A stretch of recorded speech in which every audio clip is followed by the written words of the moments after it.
Hello बच्चों, welcome to our YouTube channel. तो आज हम करेंगे स्टैंडर्ड नाइन्थ मैथ्स 2 ज्योमेट्री का चैप्टर 3 जिसका नाम है ट्रायंगल्स। हमने प्रैक्टिस सेट 3.1 एंड 3.2 के वीडियोस ऑलरेडी अपलोड कर दिए हैं। अगर आपने नहीं देखे हैं तो यहाँ पे राइट साइड में ऊपर एक लिंक आएगा, क्लिक कीजिए, आपको 9th स्टैंडर्ड के सारे वीडियोस मिल जाएंगे। शुरू करते हैं प्रैक्टिस सेट 3.3 जो बहुत ही इंटरेस्टिंग प्रैक्टिस सेट है। सिर्फ 4 क्वेश्चंस दिए हैं इसमें, लेकिन इसके पहले बहुत सारे थियरम्स दिए हैं। अगर मैं थियरम्स कराऊंगा पहले से तो आप बोर हो जाएंगे, तो हम लोग क्वेश्चन वाइज, प्रॉब्लम वाइज देखेंगे कि कौन सा थ्योरम इंप्लीमेंट हो रहा है, फिर वो थ्योरम देखेंगे एंड फिर वो क्वेश्चन सॉल्व करेंगे। ओके, तो यहाँ पे फर्स्ट क्वेश्चन दिया है, find the values of X and Y. ये दिख रहा है, यहाँ पे एक्स है ये एंगल और ये एंगल वाई है, using the information shown in the figure. ये वाला फिगर जो है, find the measures of angle A B D. A B D मतलब ये पूरा एंगल। तो पहले अपन एक्स निकालेंगे, एक्स मिल गया, उसके बाद ये दोनों को ऐड कर देंगे तो ए बी डी मिल जाएगा। And measure angle A C D. A C D देखो ये रहा, तो अपने को y तो मिलने वाला है पहले, फिर ए सी डी निकालने के लिए y और ये 50 को ऐड कर देंगे तो ए सी डी भी मिल जाएगा। ओके, तो क्वेश्चन काफी इजी है। अब ये फिगर में देखो, यहाँ पे ये साइड और ये साइड पे सेम लाइंस मार्क्ड है, सेम है ना। देखो इसका मतलब ये दोनों कॉन्ग्रुएंट है, ए बी और ए सी कॉन्ग्रुएंट है। ये इंफॉर्मेशन यूज करके हम लोग एक्स निकाल सकते हैं। मैंने आपको एक थ्योरम सिखाया था, isosceles triangle theorem, practice set 3.1 में हमने ये यूज किया था। एक बार रिवाइज कर लेते हैं। ये था आइसोसेलेस ट्रायंगल थ्योरम, मतलब आपको ट्रायंगल दिया है और बोला है कि ये दोनों साइड इक्वल है। ऐसे वाले ट्रायंगल को आइसोसेलेस ट्रायंगल बोलते हैं। और जब भी ऐसा दिया होगा कि ये दोनों साइड इक्वल है, तो आइसोसेलेस ट्रायंगल थ्योरम क्या बोलता है? वो बोलता है कि भाई अगर ये साइड इक्वल टू ये साइड है, तो इनके सामने वाले जो एंगल है ना, मतलब इसके सामने एंगल है सी और इसके सामने एंगल है बी, ये दोनों एंगल भी कॉन्ग्रुएंट होंगे। Angle B congruent to angle C. तो ये दिया है, तो आप सीधा ये लिख सकते हैं। और रीजन क्या लिखेंगे? आइसोसेलेस ट्रायंगल थ्योरम ने ऐसा बोला था भाई, तो हम लोग लिख देंगे आइसोसेलेस ट्रायंगल थ्योरम। ओके, तो ये रिजल्ट यूज करके हम लोग ये वाला क्वेश्चन सॉल्व करेंगे। तो शुरू करते हैं। ये छोटू ट्रायंगल जो ऊपर दिया है ना, इन ट्रायंगल एबीसी, इसमें देखो ये वाला साइड और ये वाला साइड इक्वल है। इसको देखो ही मत, नीचे वाले पार्ट को भी देखना ही है, सिर्फ ये ऊपर वाले पार्ट को देखना है। क्या नाम है ट्रायंगल का? A B C. उसमें मैं बोल सकता हूं A B is equal to A C. Reason क्या लिखेंगे? दोनों पे सेम साइन दिया है ना, तो ऐसे मत लिखना दोनों पे सेम साइन दिया है, ऐसे लिखना गिवन। ठीक है, तो वो अपना पहला पॉइंट होगा। तो यहां पे ऐसे लिख दिया, इन ट्रायंगल ए बी सी, ये ग्रीन वाला ट्रायंगल जो है वो, उसमें segment A B is congruent to segment A C. क्यों? बिकॉज फिगर में दिया हुआ है ना, इसलिए हमने लिखा गिवन। अब दिख रहा है आइसोसेलेस ट्रायंगल थ्योरम, अगर ये दो साइड कॉन्ग्रुएंट है तो इनके सामने वाले एंगल्स, ये वाला, इसलिए मैंने शेड किया ग्रीन में। ठीक है, ऐसा मत सोचना कि इसके सामने वाला एंगल ये पूरा है। ये जो नीचे का पार्ट है ना, उसको आपको देखना ही नहीं है, उसको छुपा दो। ठीक है, उसके ऊपर एक बुक रख दो, सिर्फ आपको एबीसी दिखना चाहिए। तो इसके सामने ये एंगल है, एंगल सी, इसके सामने ये एंगल, एंगल बी, तो इसको नाम दे दो angle A B C.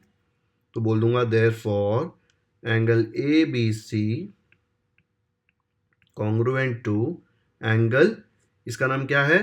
A C B, ये वाला। ठीक है, ए सी बी। रीजन लिखना नहीं भूलना, रीजन आएगा आइसोसेलेस ट्रायंगल थ्योरम। ओके, ये लिखना बहुत जरूरी है। बट फिगर में आपको दिख रहा है कि ए सी बी तो 50 डिग्रीज है। अगर ए सी बी 50 डिग्रीज है तो यहां पे 50 आ जाएगा ना, तो ए बी सी भी 50 आ जाएगा। तो हम लोग लिखेंगे but measure angle A C B is equal to 50 degrees. क्यों? गिवन है। तो अगर ए सी बी 50 है तो मैं बोल सकता हूं therefore measure angle A B C is also equal to 50 degrees. क्योंकि देखो दोनों इक्वल है ना, ए बी सी और ए सी बी। तो अगर ए सी बी 50 तो ए बी सी भी 50 आएगा। एंड यहाँ पे ए बी सी मतलब कौन है? देखो यहाँ पे ए बी सी का मतलब है ये एक्स, तो हम लोग बोलेंगे ए बी सी 50, तो therefore X is equal to 50 degrees. ठीक है, अगर आपको x मिल गया 50, तो ये ABD तो इजीली मिल गया। ABD क्या आ जाएगा? 50 प्लस 60, 110 आ जाएगा। ठीक है, इजीली कर सकते हैं ना वो। अभी करना है कि पहले एक्स एंड वाई निकाल लेते हैं, फिर ये दोनों एंगल निकालेंगे। पहले एक्स एंड वाई निकाल लेते हैं। चलो अब देखो, ये एक्स निकाल लिया, ये वाला ट्रायंगल का काम हो गया। अभी मैं ये वाला इरेज कर रहा हूं पार्ट, और नीचे वाले ट्रायंगल को सिर्फ आपको देखना है। अब सिर्फ नीचे वाले ट्रायंगल को देखो। नीचे वाले ट्रायंगल का नाम क्या है? मैं बोल सकता हूं ट्रायंगल DBC। ठीक है, उसमें देखो ये वाला साइड और ये वाला साइड दोनों पे सेम साइन है, मतलब दोनों इक्वल है। तो मैं आइसोसेलेस ट्रायंगल से बोल सकता हूं कि इसके सामने वाला एंगल और इसके सामने वाला एंगल इक्वल होगा, मतलब ये 60 तो ये भी 60, तो y का वैल्यू सीधा 60 मिल गया। ये उल्टा दिया इसलिए कंफ्यूज नहीं होने का, इसको ऐसे भी तो बना सकते हो ना, DBC, इसमें ये साइड और ये साइड कॉन्ग्रुएंट और एंगल भी 60 डिग्री। बनाने की जरूरत नहीं है, बट उल्टा भी तो दे सकते हैं ना। देखा, मैंने ऊपर का थोड़ा हाइड कर दिया है ताकि आप कंफ्यूज ना हो, नहीं तो ऐसे लगता है कि इसके सामने वाला एंगल ये पूरा है, पर ये तो क्वाड्रिलैटरल हो जाता है ना। आइसोसेलेस सिर्फ ट्रायंगल थ्योरम है, ठीक है, सिर्फ ट्रायंगल के लिए। तो इसमें ऐसे लिख देंगे सेम जैसा पहले वाले में लिखा, in triangle DBC DB equal टू DC गिवन, therefore this angle equal to this angle, फिर but this angle equal to 60, तो y भी 60 आ जाएगा। कैसे लिखेंगे? ऐसे आएगा, segment DB equal to segment DC, DB और DC गिवन है बिकॉज उस पर सेम साइन था। देयरफॉर ये जो उनके एंगल्स इनके सामने वाले DBC and DCB and DBC दोनों कॉन्ग्रुएंट होंगे आइसोसेलेस ट्रायंगल थ्योरम से। बट इसका मेजर दिया हुआ है, देखो यहाँ पे DBC का मेजर दिया हुआ है 60 डिग्री, तो DBC 60 है। अगर DBC 60 तो ये DCB भी 60 ही आएगा। बट DCB को उसने लेटर y दिया हुआ है, तो DCB के जगह पे y लिख दिया और y का वैल्यू आ गया 60 डिग्री। तो हमने first part of question solve कर दिया, x and y isosceles triangle theorem, same चीज यूज की है, खाली नाम बदले यहाँ पे बिकॉज एक ट्रायंगल ऊपर अलग था और नीचे अलग था। ठीक है, अब हमको x और y का वैल्यू मिल गया है। अब वो पूछ रहा है find the measure of angle ABD। ABD दिख रहा है, ये वाला एंगल है। अब मैं ये इरेज कर रहा हूं, ठीक है। ABD मतलब ये पूरा एंगल, मतलब क्या रहेगा उसका, ABC प्लस CBD, ये वाला एंगल प्लस ये वाला एंगल, दोनों को ऐड करेंगे तो ABD मिल जाएगा ना। उसको क्या बोलते हैं, दो एंगल को ऐड करके एक एंगल आता है तो उसको बोलते हैं एंगल एडिशन प्रॉपर्टी। एडिशन कर रहे हो ना आप, ये एंगल और ये एंगल का, उसको बोलते हैं एंगल एडिशन प्रॉपर्टी। तो मैं क्या लिखूंगा, measure angle ABD is equal to measure angle ABC plus measure angle DBC। तो यहां पे लिख दो, नाउ मेजर एंगल, क्या था नाम भाई, ऊपर देख लो एक बार, भूल जाओगे नहीं तो, ABD is equal to measure angle ABC plus measure angle DBC। Okay, देखो यहाँ पे ABC एंड DBC दोनों को ऐड करके ये पूरा मिलेगा, और दो एंगल ऐड करके ये वाला आ रहा है, तो इसको बोलते हैं एंगल एडिशन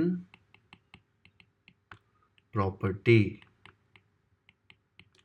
ओके, ABC का वैल्यू क्या है, ABC का वैल्यू है 50 डिग्री एंड DBC का वैल्यू कितना है, 60 डिग्री। तो हम लोग यहाँ पे लिखेंगे 50 डिग्रीज और यहाँ पे लिखेंगे 60 डिग्री। 50 प्लस 60 आपको आ जाएगा 110 डिग्री। तो आपको क्या मिल गया, आपको मिल गया मेजर एंगल ABD का वैल्यू 110 डिग्रीज। ओके, अब वीडियो पॉज करो और आप खुद से ACD का वैल्यू निकालो। देखो ACD एग्जैक्टली ऐसे ही, सेम लाइन सेम रीजन लिखने हैं, सिर्फ नाम चेंज होंगे।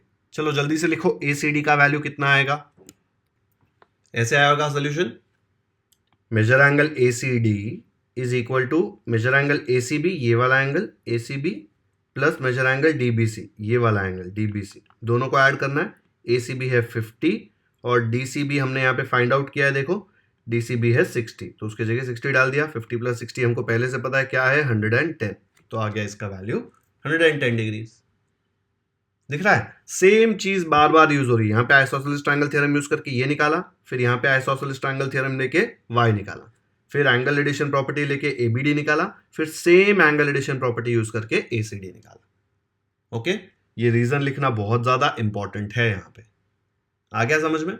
ये क्वेश्चन ओरली कर रहे थे तब कितना इजीली हो रहा था ना, सीधा पता चल रहा था कि यहाँ पे देखो ये इक्वल और ये इक्वल, तो ये 50 तो ये भी 50, फिर ये इक्वल और ये इक्वल तो ये 60 तो ये भी 60। इजीली x का 50 मिल गया और y का 60 मिल गया। फिर उसने ये पूरा एंगल पूछा था तो 50 प्लस 60 110, वो भी मिल गया। फिर ACD पूछा था तो ये 50 और ये 60, 50 प्लस 60 ये भी 110।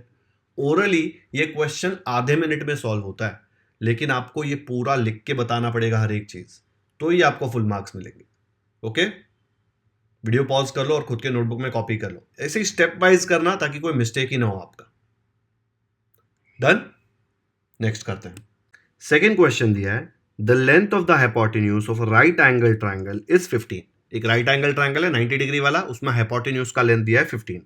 Find the length of median of its hypotenuse. Median मतलब क्या होता है, ऑपोजिट वर्टेक्स से जो एक लाइन आता है। अब ये ना एक प्रॉपर्टी है, चलो मैं आपको बता देता हूं, मीडियन हाइपोटेन्यूज सब कुछ इसमें बता देता हूं। एक फिगर बना लेते हैं, क्वेश्चन में आपको फिगर बनाने की जरूरत नहीं है, ये आपके समझने के लिए बना रहा हूं मैं। तो ये एक राइट एंगल ट्राइंगल है और आपको find the length of median of its hypotenuse. ये जो लाइन है ना यहाँ पे, या हाइपोटेन्यूज पे देखो यहाँ पे गिर रहा है। अगर ये मीडियन है, मीडियन का मतलब ये वाला टुकड़ा और ये वाला टुकड़ा इक्वल है, इसलिए उसको मीडियन बोलते हैं। मिड पॉइंट पे आता है, ये मिड पॉइंट है ना, ये दोनों का आधे पे मिड पॉइंट है, ठीक है। तो ये जो लाइन है इसको बोलते हैं मीडियन। आपने पढ़ा है 8th स्टैंडर्ड में ऑलरेडी, बट आपको रिवाइज करा रहा हूं। तो उसने बोला है length of hypotenuse of a right angle triangle is 15। तो ये पूरा लेंथ जो है ना, ये पूरा यहां से लेके यहां तक ये 15 दिया हुआ है। वो आपको पूछ रहा है मीडियन का लेंथ क्या है, बीडी का, इसका लेंथ कैसे निकालोगे। तो एकदम सिंपल एक प्रॉपर्टी है कि अगर हाइपोटेन्यूज का लेंथ पता है तो जो मीडियन का लेंथ होता है ना, इट इज ऑलवेज, कौन सा मीडियन, जो मीडियन हाइपोटेन्यूज के ऊपर गिर रहा है। देखो ये वाला मीडियन जो है वो हाइपोटेन्यूज के ऊपर गिर रहा है। इसको मीडियन क्यों बोलते हैं, क्योंकि ये इधर मिड पॉइंट पे ज्वाइन करता है ऑपोजिट वर्टेक्स। ये वर्टेक्स है, इधर से मिड पॉइंट पे ज्वाइन करता है, इसलिए उसको बोलते हैं मीडियन।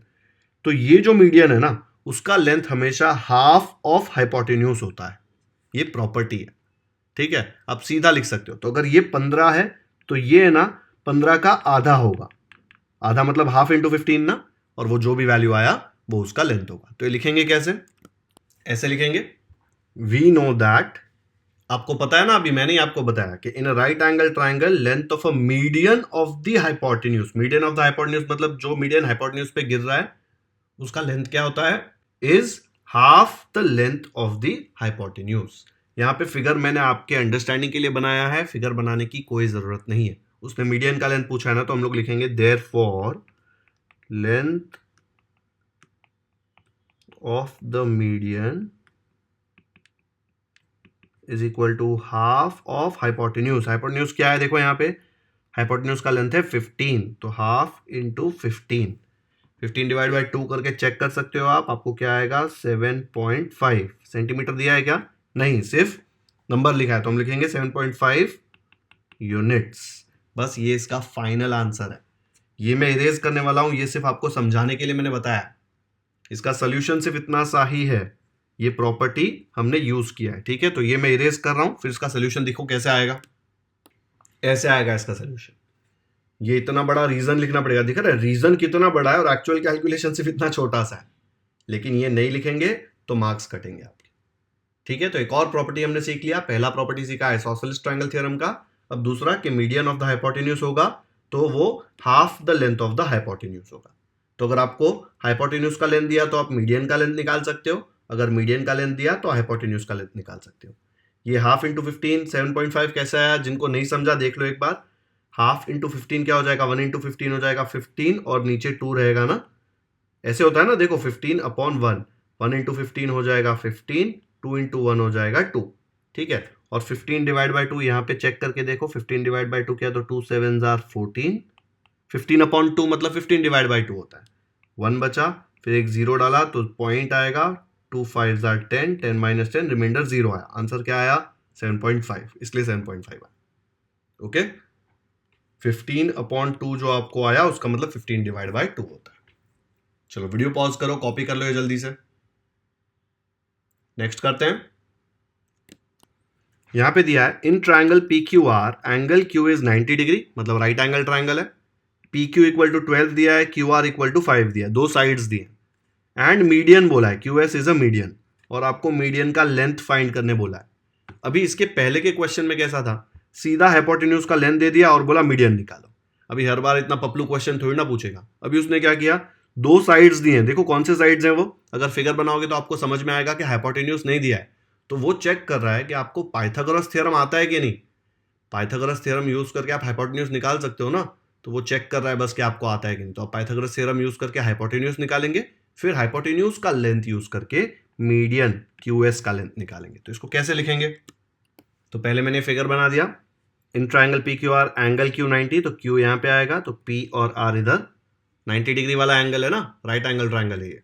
पी क्यू 12 दिया हुआ है, क्यू आर 5 दिया हुआ है, और पूछा है क्यू एस का लेंथ। क्यू एस क्या है, मीडियन। देखो क्यू यहां से जाएगा, एस इधर होगा ना, क्यू एस वो नहीं बनाया ताकि आपको कंफ्यूजन ना हो। इसका लेंथ फाइंड करने के लिए हमको पता है कि हमको हाइपोटेन्यूज का लेंथ चाहिए होगा। तो हाइपोटेन्यूज का लेंथ कैसे निकालेंगे, अगर आपको पता है ये 12 तो ये 5, तो हाइपोटेन्यूज का लेंथ पाइथागोरस थ्योरम से आएगा। कैसे आता था पाइथागोरस थ्योरम, यहाँ पे मैं बोल सकता हूं in triangle P Q R angle Q equal to 90 degree, ये क्या है, गिवन। तो पाइथागोरस थ्योरम क्या बोलता है, पाइथागोरस थ्योरम बोलता है हाइपोटेन्यूज का स्क्वायर इज इक्वल टू ये वाला साइड स्क्वायर प्लस ये वाला साइड स्क्वायर। यार पाइथागोरस थ्योरम को पीटी लिख सकते हैं तो कितना सही लगता ना, बट लिखना पड़ेगा पूरा, मुझे तो नहीं लिखना, लेकिन मैं आपके साथ लिख रहा हूं। मैं पीटी लिखूंगा तो चलेगा, आपको बोल दूंगा अरे पाइथागोरस थ्योरम लिख लेना, फिर आपको आदत पड़ जाएगी। इसलिए मैं भी पूरा लिख रहा हूं, आप भी पूरा ही लिखना प्रैक्टिस के टाइम। सिर्फ पीटी लिखा तो फटके पड़ेंगे पीटी से, ठीक है। चलो, P R square is equal to P Q square. P Q square कितना है, पी क्यू स्क्वायर देखो यहाँ पे पी क्यू 12, तो आ गया 12 square, plus Q R square कितना है, क्यू आर स्क्वायर है 5 स्क्वायर। 12 स्क्वायर मतलब 12 इंटू 12 विच इज 144, 5 स्क्वायर मतलब 5 इंटू 5 विच इज 25। 144 और 25 को ऐड करो, आपको आ जाएगा 169, ठीक है।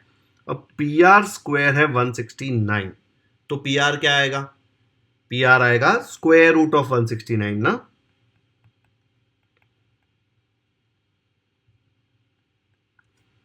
ये इधर स्क्वायर था, ये स्क्वायर को इस तरफ भेजेंगे तो छतरी बन जाती है। अब स्क्वायर रूट ऑफ 169 क्या होता है, 13 होता है ना, स्क्वायर रूट निकालने आता है ना, एट स्टैंडर्ड में हमने काफी बार निकाला है। तो पी आर का लेंथ आपको आ गया 13, ठीक है। पी आर क्या है, पी आर है आपका हाइपोटेन्यूज, तो आप लिखेंगे therefore hypotenuse P R is equal to 13 units.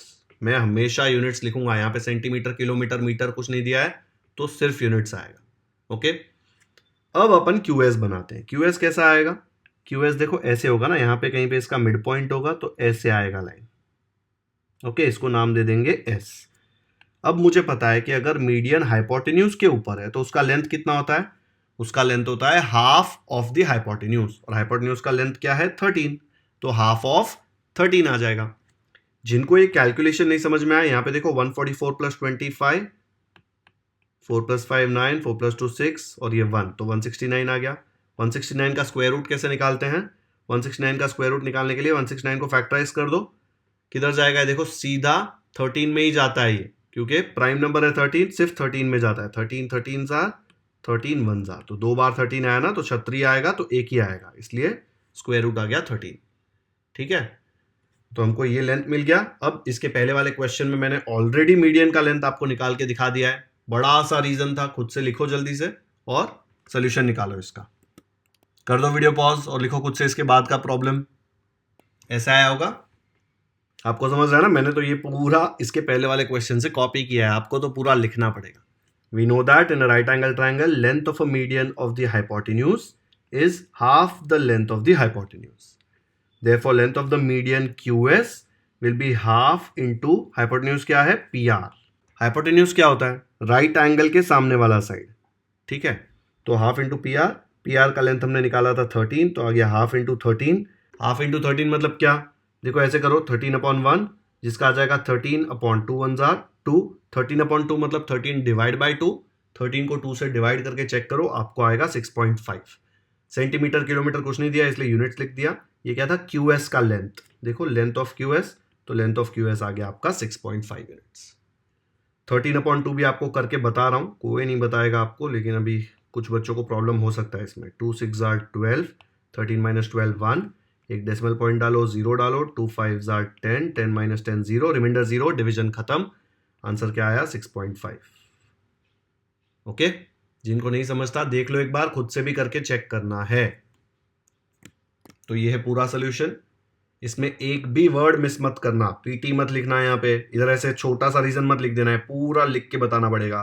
काफी लोग हाइपोटेन्यूज को खाली HYP लिखते हैं, फिर टीचर भी ना मार्क्स शॉर्टकट में देगी। टीचर बोलेगी अरे 4 का शॉर्टकट, मैं बोलती हूँ 2 है, तो 4 मार्क के क्वेश्चन में 2 देगी। आप शॉर्टकट यूज करोगे तो टीचर भी शॉर्टकट यूज करेगी, ठीक है? तो नहीं करना है हमको शॉर्टकट, हमको फुल मार्क्स चाहिए, ठीक है? चलो नेक्स्ट करते हैं। फोर्थ क्वेश्चन दिया है, in figure 3.38 point G is the point of concurrence of the medians of triangle PQR। Medians हमने 8th स्टैंडर्ड में बहुत डिटेल में सीखा था। मीडियंस, हर एक ट्राइंगल में 3 मीडियन होते हैं ना। मीडियन क्या होता है? ऑपोजिट वर्टेक्स से यहाँ के मिड पॉइंट तक, मतलब ये वाला जो लाइन है ना, इसका ये मिड पॉइंट है। मिड पॉइंट मतलब यहाँ से यहाँ तक और यहाँ से यहाँ तक सेम डिस्टेंस है, इक्वल है, ठीक है? तो ये और ये इक्वल है, तो ये उसका मिड पॉइंट हुआ। यहाँ से लेके ऑपोजिट वर्टेक्स तक की जो लाइन है उसको मीडियन बोलते हैं। तो यहाँ पे इसके लिए भी एक मीडियन आएगा, इसके लिए भी एक मीडियन आएगा। वो क्या पूछ रहा है? कॉन्करेंस ऑफ मीडियंस जो है, ये वाला पॉइंट जहां पे तीनों मीडियन मिलके टाइम पास करते हैं, वो वाला पॉइंट ये है। याद है इसको क्या बोलते हैं? सेंट्रॉइड। एकदम मैंने इसका शॉर्टकट्स भी सिखाया था आपको 8th स्टैंडर्ड में, भूलना ही नहीं है आपको। अगर आपने मेरे वीडियोस देखे हैं तो पक्का याद रहेगा, नहीं देखे हैं तो 8th के वीडियोस का ये चैप्टर अभी भी जाके देख सकते हैं, प्लेलिस्ट में आपको 8th स्टैंडर्ड का प्लेलिस्ट मिल जाएगा। तो G सेंट्रॉइड हो गया। If GT equal to 2.5, GT देखो ये वाला पार्ट है, वो बोल रहा है भाई ये 2.5 है, इतना मुझे पता है। कितना पार्ट? यहां से G से लेके T तक जो लेंथ है वो 2.5 है। देख लो ये लेंथ दिया हुआ है 2.5, आपको क्या फाइंड करना है? PG, ये PG यहां से यहां तक, एंड PT मतलब ये पूरा। एक बार PG मिल गया तो PG और GT को ऐड करोगे तो PT मिल जाएगा ना। तो सेंट्रॉइड की हम लोगों ने एक प्रॉपर्टी सीखी थी 8th स्टैंडर्ड में, किसी को याद है? सेंट्रॉइड जो है ये वाला पॉइंट, वो हमेशा मीडियन को 2:1 के रेशियो में डिवाइड करेगा। रेशियो का मतलब ऐसा नहीं कि PG इक्वल टू 2 और GT इक्वल टू 1। रेशियो मतलब जब इसका लेंथ अपॉन इसका लेंथ लूंगा तो आंसर हमेशा 2/1 आएगा, ठीक है? ये प्रॉपर्टी हमने 8th में देखी थी, याद है कहां पे? एक बार देख लो, प्रैक्टिस सेट 4.1 में हम लोगों ने ये क्वेश्चंस भी सॉल्व किए थे सेम मेथड से। ये पूरा एग्जैक्ट सेम फिगर है यहाँ पे, ठीक है? और आप देखेंगे ना 2.5 वाला एक क्वेश्चन भी दिया हुआ है यहाँ पे, सेम टाइप का क्वेश्चन भी है यहाँ पे। इसका आंसर जो आया था ना, सेम आंसर हमको इसमें मिलने वाला है। तो टेंशन मत लो बिल्कुल भी, आपने किया हुआ है, सिर्फ रिवीजन है ये। कैसे करेंगे इसको सॉल्व? तो यहाँ पे ऐसे लिखेंगे, in triangle PQR centroid G is the point of concurrence of the medians. ये क्वेश्चन में दिया हुआ है, देखो, point G is the point of concurrence of the medians. We know that centroid G divides each median in the ratio 2:1। आपको मैंने अभी बताया ना, ये 8th स्टैंडर्ड में आपने सीखा था, लेकिन मैं 100% श्योर हूं कि आप भूल गए थे। पर अभी वापस हमने देख लिया कि ये जो भी मीडियन होगा, कोई भी मीडियन ले लो, ये जो सेंट्रॉइड G है ना, ये ट्राइंगल का जो वर्टेक्स है, ट्राइंगल के 3 वर्टेक्स होते हैं, वहां से जो लाइन शुरू होगा सेंट्रॉइड तक वो 2 होगा और यहां से लेके 1 होगा। तो रेशियो, हाँ, लेंथ 2 नहीं है। तो अगर मैं लूं PG अपॉन GT, रेशियो लेते हैं ना 2:1, मतलब क्या? रेशियो। तो मैं लूंगा देयरफॉर PG अपॉन GT, तो क्या आएगा? जो ट्राइंगल का वर्टेक्स है वहां से लेके सेंट्रॉइड तक 2 होता है, एंड जो सेंट्रॉइड से लेके साइड के ऊपर जाता है वो वाला पार्ट रेशियो 1 होता है, ठीक है? तो PG अपॉन GT आपको पता है 2/1 है। ये सब जगह ना आपको लेंथ लिखना पड़ेगा ऐसे, वो अपन लास्ट में लिख लेंगे, अभी से लिखेंगे ना तो बोर हो जाएंगे। एक्चुअली क्वेश्चन में भी नहीं दिया है तो नहीं लिखेंगे तो भी चलेगा, ठीक है? तो PG upon GT equal to 2/1 आ गया। ये T थोड़ा थक गया था इसलिए लाइट आ गया, देखो। अब आपको पता है कि GT कितना है, GT यहाँ पे 2.5 दिया हुआ है, तो GT की जगह 2.5 डाल दो तो आ जाएगा PG upon 2.5 is equal to 2/1 क्या होता है? 2। देयरफॉर PG इक्वल टू, अब मुझे यहां से 2.5 भगाना है क्योंकि मुझे PG की वैल्यू चाहिए। यहाँ पे 2.5 डिवाइड हो रहा है ना, वहां जाके मल्टीप्लाई होगा, तो ये 2 इधर ही रहेगा, ये 2.5 इधर आएगा, 2 मल्टीप्लाइड बाय 2.5, ठीक है? देयरफॉर PG कितना आ जाएगा? PG आपको आएगा 2 × 2.5 आएगा 5 यूनिट्स। दिया है? नहीं दिया है तो हम लिखेंगे 5 यूनिट्स।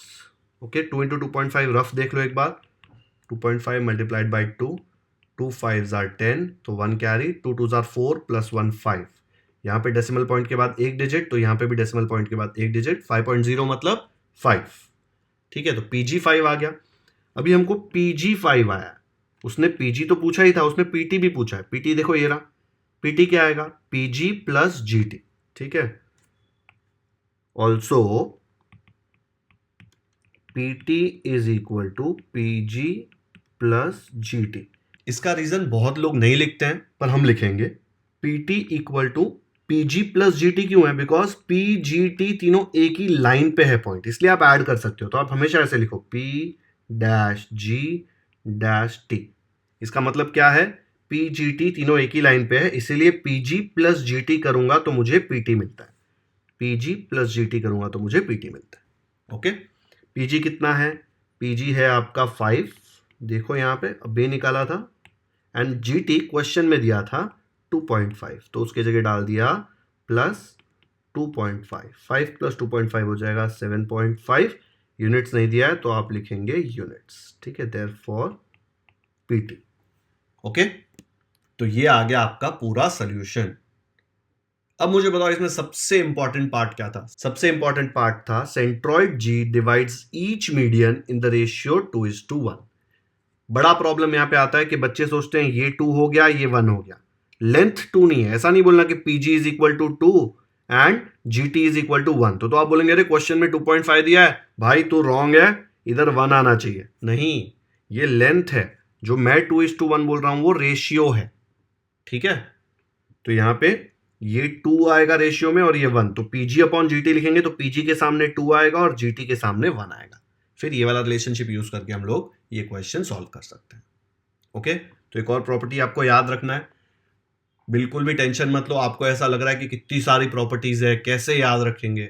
सेम टाइप का क्वेश्चन 2-3 बार सॉल्व करेंगे, आपको प्रॉपर्टी याद नहीं करना पड़ेगा, याद हो जाएगा। लेकिन फिर भी पॉसिबल है तो एक जगह पर सारी प्रॉपर्टीज लिख कर रखो ताकि आपको वो रिवाइज करने में आसानी हो।